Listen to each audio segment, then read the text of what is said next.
Will this pay me back? I call that the principle of cash flow, first image later.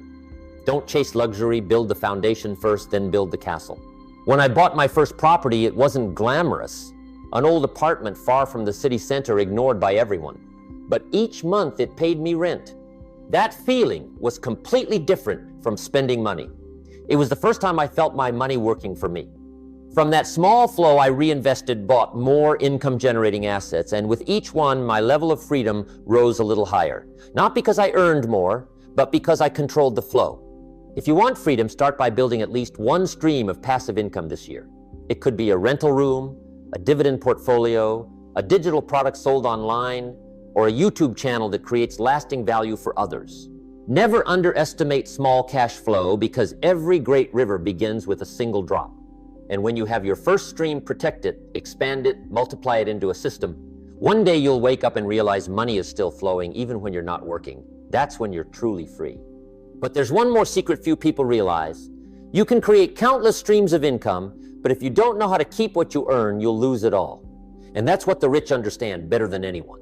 The key isn't just in making money, but in keeping it. Let's move on to the next principle.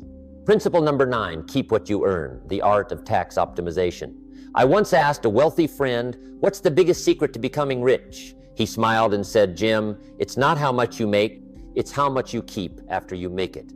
At that moment, I didn't fully grasp what he meant, until I saw two men with the same income. One grew wealthier year after year, the other still struggled, and the only difference between them was how they managed taxes. The first saw taxes as a burden, the second saw taxes as a game with rules, and whoever understands the rules wins. You see, most people work hard their entire lives but never learn how to keep what they earn. They let the government, inflation, and ignorance erode their money bit by bit. Meanwhile, the rich learn the rules, so the rules serve them. I'm not talking about evading taxes, never. I'm talking about understanding tax law to use what's legal. Because tax laws are written to encourage value-creating behavior. If you know how to play correctly, you won't just keep more, you'll build wealth faster. When I started in business, I made mistakes too. Every time I made a profit, I paid taxes like a regular employee. I thought that was obvious. Until I met a financial advisor who asked me, Jim, do you want to be the biggest taxpayer or the wisest at keeping what you earn? That question stayed with me for days. Then he taught me how to set up a financial structure. Use your own company to legitimize necessary expenses. Invest in real estate with tax deductions. Contribute to retirement funds or tax-advantaged accounts.